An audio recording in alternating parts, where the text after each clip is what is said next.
आज core committee का इजलास था और आज के इजलास में बेशतर मेंबरान ने इमरान खान के बारे में जो उनके साथ ट्रीटमेंट बरती जा रही है अपनी तशवीश का इजहार किया।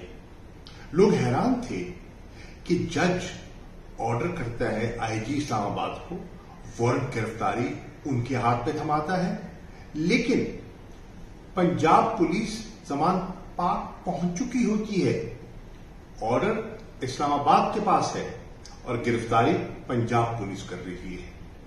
ऑर्डर इमरान खान को अडियाला जेल मुंतकिल करने का है और उनको ले जाया अटक जाता है।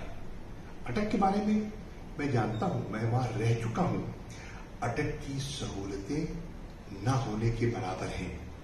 वहां बी क्लास तक मौजूद नहीं है।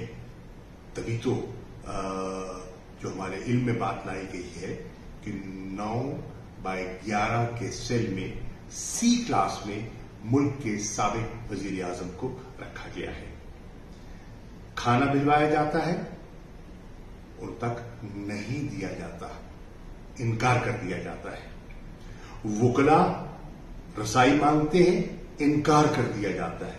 कल भी कोशिश की गई, आज फिर वुकला की टीम इस वक्त भी अटक में मौजूद है, लेकिन रसाई नहीं दी गई कोशिशों के बावजूद।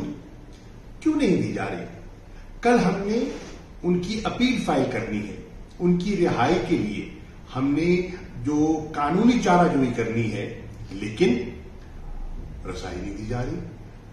वकालतनामे में तब तक दस्तखत नहीं होंगे, हम अपील कैसे फाइल करेंगे? हमारे वुकला मुसलसल कोशिश करने के बावजूद इस वक्त तक उन्हें रसाई नहीं मिली। मेडिकल एग्जामिनेशन हर प्रिजनर का कानूनी हक है और जेल हुकाम का फर्ज है। अब यहां पिम्स में मेरी